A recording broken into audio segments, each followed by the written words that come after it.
Hi guys, I hope you're doing really well and practicing radical self-care. I hope you're just doing wonderful things to take care of yourself. And that is what this video is about. It's all about how do we do that? Well, one thing I think that we really have to come to terms with is we have to learn how to forgive ourselves. Forgive yourself for not knowing what you didn't know. You didn't know. So a lot of times when we get out of these relationships, we're like, how come I didn't see this? How did I let this person treat me this way? Why didn't I do anything to stop it? How come I didn't know? Well, if somebody is cheating on you and lying to you and gaslighting and manipulating you, you probably didn't know. You don't know what you know until you know it, right? So stop with the what ifs. The what if. It is the past. You did the best you could with the resources that you had at the time. You didn't understand about narcissism, probably. You probably didn't even know you were in a codependent, enmeshed, toxic relationship with a narcissist. You might have some codependent characteristics yourself that you didn't even know you had. You didn't even understand any of this, and who would? We're not born with this knowledge. So now you know a lot more. You had no idea. You probably found out about narcissism because you started Googling behaviors like silent treatment, stonewalling, gaslighting, and you started to learn. And now you know a lot more than you knew back then. So forgive yourself and let go of the what ifs. The what if I would have done something different? What if I would have been more perfect? And keep one thing in mind. Usually the narcissist was able to hone in on your weakness. In my particular case, I grew up in a lot of poverty. I had a lot of shame around money. The narcissist I was with was a trust fund baby, grew up with a lot of wealth, and I was always made to feel shameful because of my poverty that I grew up with. And then I also wasn't very good at managing money. And so I had a lot of shame around that. And I even blamed myself. Well, if I would have been better at budgeting, then this person wouldn't have cheated on me. Okay, stop right there. If I would have been better at budgeting money, then this person would not have cheated on me, lied to me, manipulated me, been duplicitous, had a double life.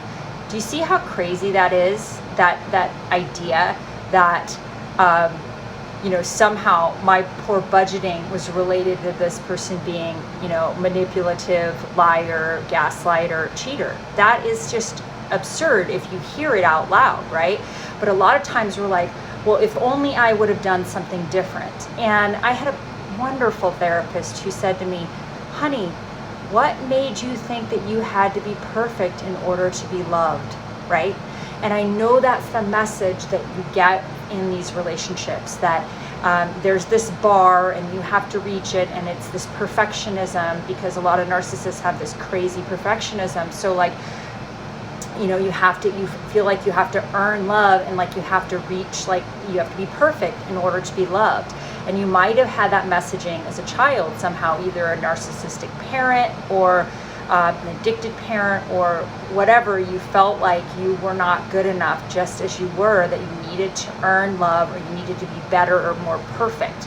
And I now reject that notion. I love when she said, honey, whoever told you that you had to be perfect in order to be loved? Because we are all human. There's 8 billion of us on this planet, and none of us are perfect. None of us. And if that means that we're not lovable, that we don't get to be loved just for being who we are, then that's a problem, right? You do not have to be perfect in order to be loved.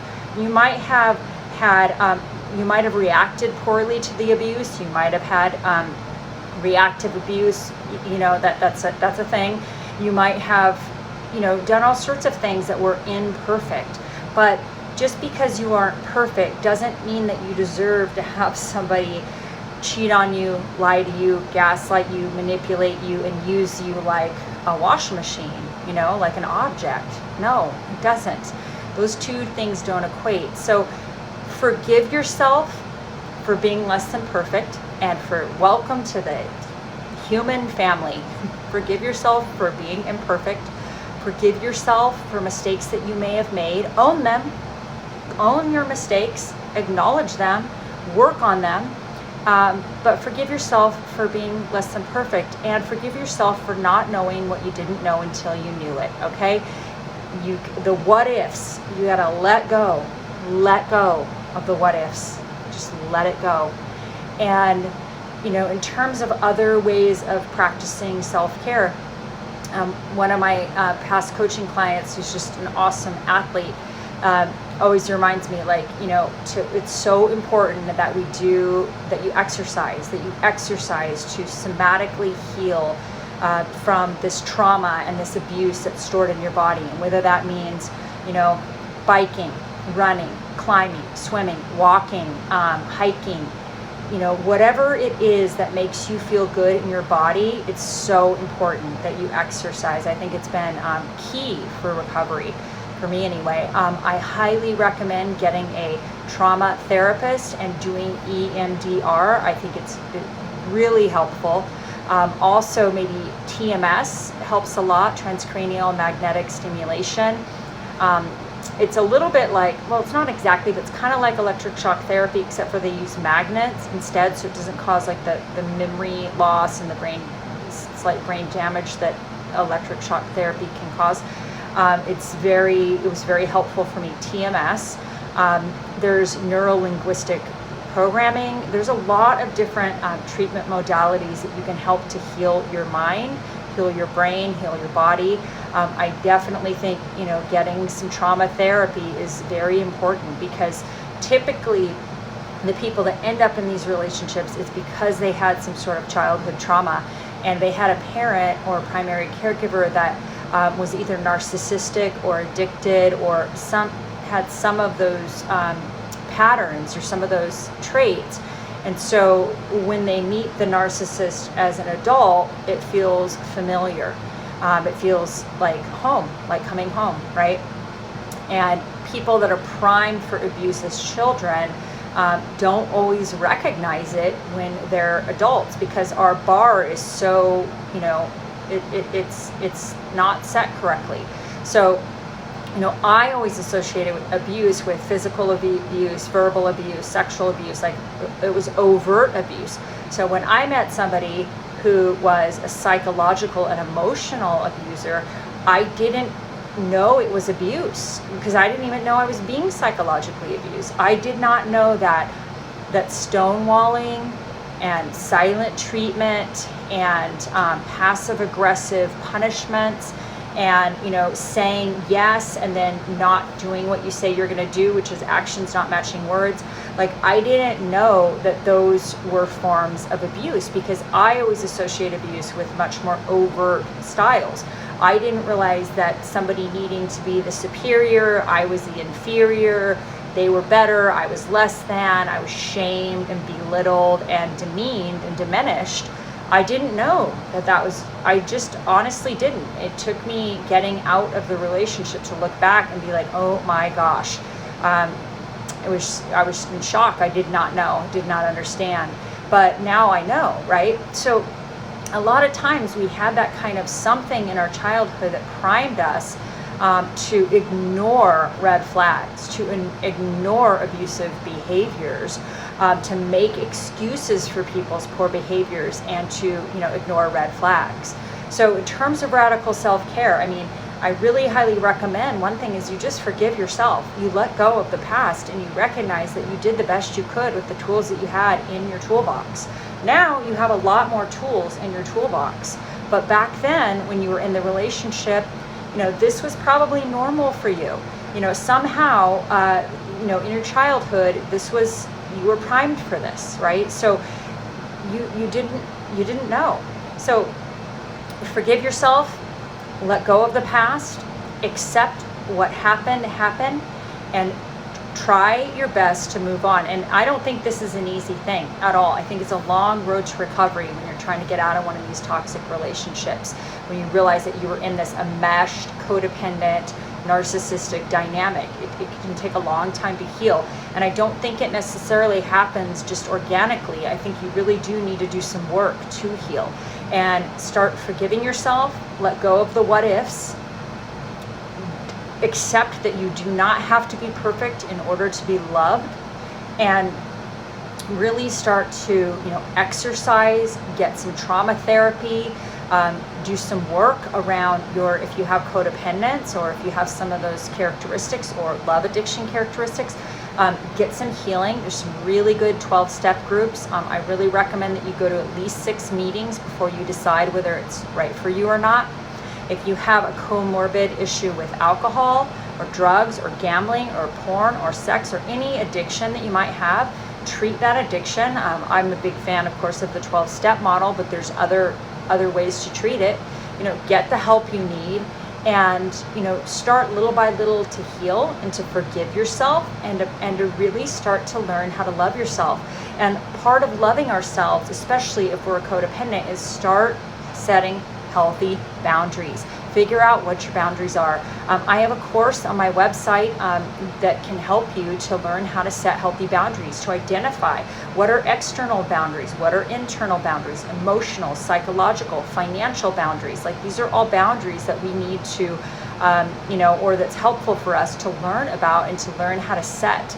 And they always line up with our core values, with our moral compass. And in order to get clear on our boundaries, it's important that we get clear on what our core values are and make sure that we're in alignment with our core values. So when somebody violates a boundary, you can usually ask yourself, is this in alignment? If I'm staying in this relationship and this person, if I'm on it, if I value integrity and honesty, and none of us are perfect with this, none of us, we're humans, but if I value integrity and honesty, and I'm with somebody whose actions don't match their words, because that means that they're not truth tellers. If their actions do not match their words, then they are liars.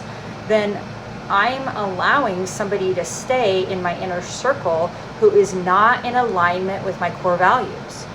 If one of my core values is monogamy and fidelity in a relationship, and I'm with somebody who is a cheater and they're having sex with other people outside of the relationship, then they are not in alignment with my core values. And if they're violating that boundary that I've laid out and made very clear, and they're violating it, then they're not in alignment. So we're not in alignment. We're not a good fit. But so often in these relationships, people will stay. They'll stay even though that person keeps violating their boundaries, even though that person doesn't value integrity or fidelity or monogamy. And they let them stay because somehow you either think you're going to change them, or you're willing to tolerate it even though it's not in alignment with your own integrity. And when we have that kind of cognitive dissonance, then we are not living our whole, true, authentic lives. We're not living our true selves. We're not being our true selves. And we're letting people in who don't share our core values. And we get to choose who we have in our lives for the most part. Obviously at work, that may be some exceptions, but in general, like if you're in a romantic relationship, like you get to choose who you are in a romantic relationship with. But if you have the codependence and the people pleasing, you might allow people in that are not in alignment with who you really are, your core values and your true self.